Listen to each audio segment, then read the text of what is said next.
আমরা সবাই নেমে গেছি, আমাকে বলুন সবাই, আপনি তো আমাকে বলেছিলেন আমরা সবাই একসাথে নেমে গেছি।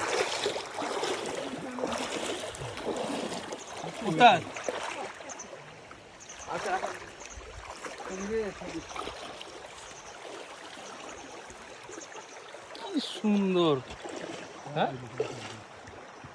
পরিষ্কার পানি।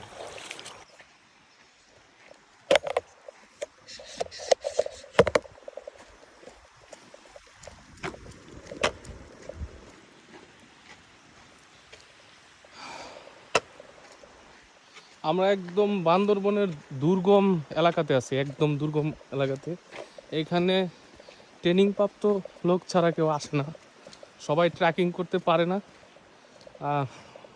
মানুষ অনেকে ইয়েতে চলে যায়, বিভিন্ন বিদেশে চলে যায় ভ্রমণ, বাইরের রাষ্ট্রে চলে যায়, ইন্ডিয়াতে চলে যায়। তো আমি মনে করি আমাদের দেশেও বাইরের দেশের মতো অনেক সুন্দর পর্যটন স্থান আছে।